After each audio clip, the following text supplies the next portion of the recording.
The northeast of Scotland doesn't advertise itself like Westeros of the Highlands.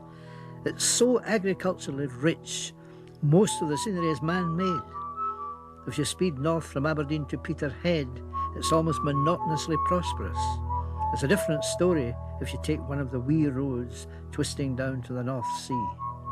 This bit is known as treeless Buchan, and in less than half a mile, I'll come to Collieston village.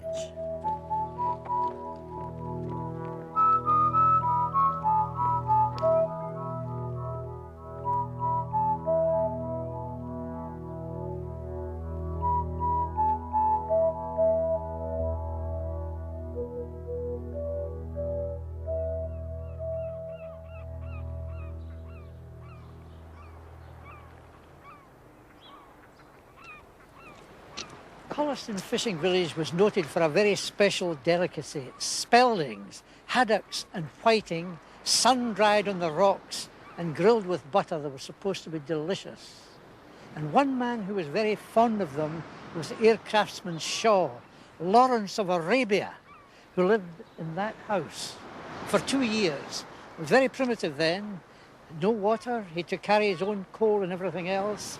And these years of mystery have never really been fully explained, but there's a man in this village that I would like to talk to because he knows a great deal about that time. I'm off to see him. It always comes as a shock of pleasure, the wee harbour situated in a cliffy bowl with houses perched at all angles on its slopes. It's like a wee bit of Cornwall. I love the way this path contours right round the harbour, which was built in 1894, when everybody got a living from the sea. 16 boats were fishing herrings in these days of sail, and it must have made a picturesque scene. And there wouldn't be many outside visitors to enjoy it. It's popular now because of the motor car. In fact, it's a commuter village now, and such boats as are here are mainly for pleasure.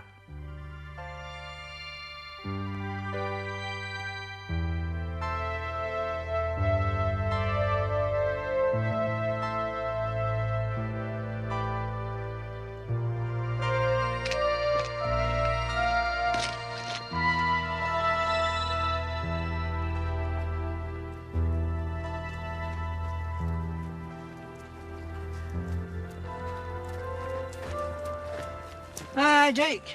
Oh, hello, Tom. How are you? Nice to see you. Oh, fine to see you. And at the gardening. Well, I'm not actually a gardener. I'm a fisherman come gardener.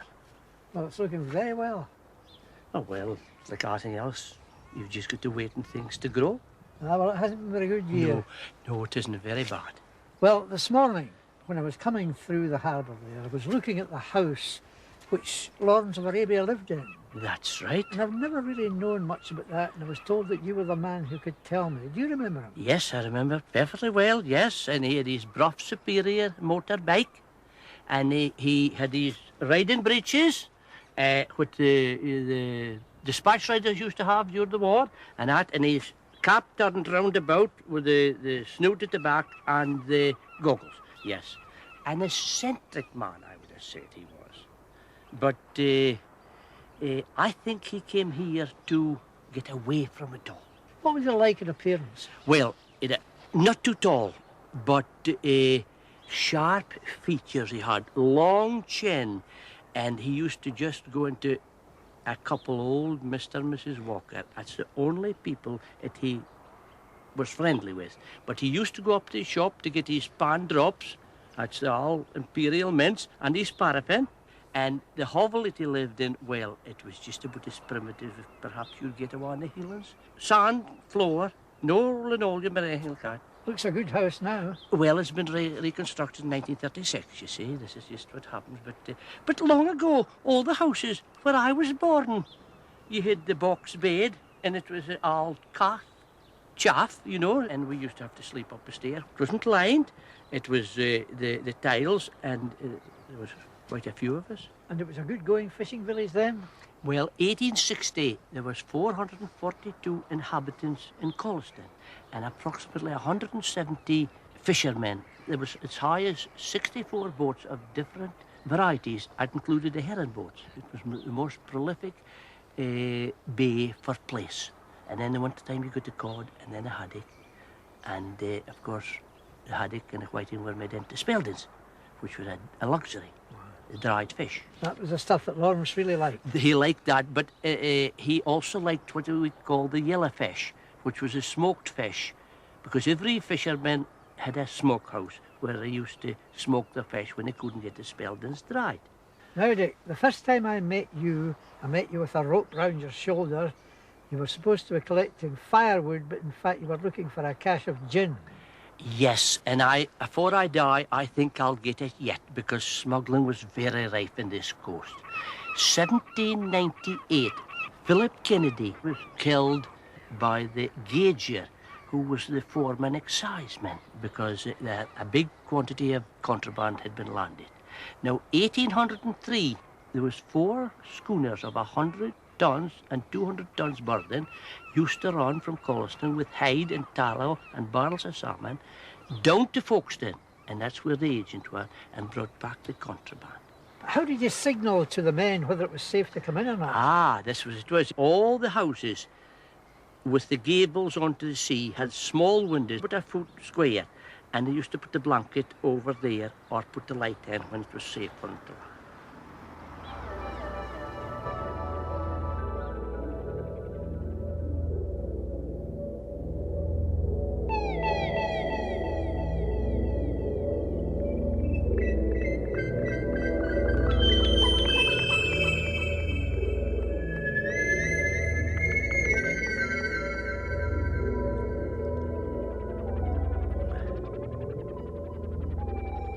Dick Ingram's cliff-top house looks inland to the sands of Forvie, the strangest mixture in Scotland of heather moor and billowing sand dunes, outstanding for wildlife.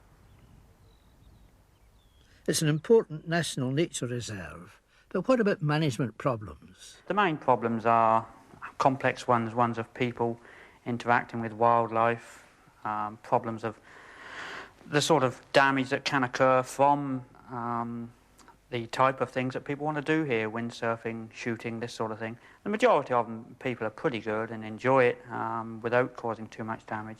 But it's like everywhere else, you have to strike a balance. We get a lot of school visits all year round, mostly concentrated in the summer, but we do get them at other times of the year, and they come here. We spend as much time as we can out on the reserve, and hopefully they'll carry this feeling on with them as they get older and grow up learning to appreciate and look after the countryside.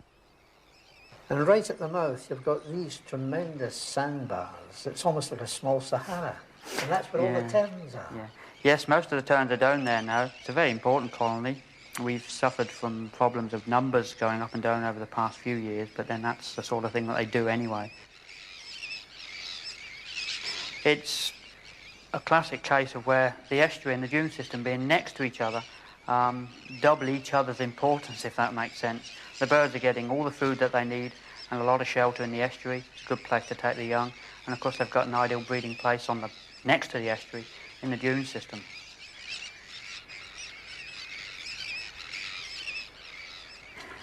And the eider ducks, I believe it's about the largest concentration you can find in Britain here. Something like 7,000 birds in the estuary, early May, mid-May, which is the peak time.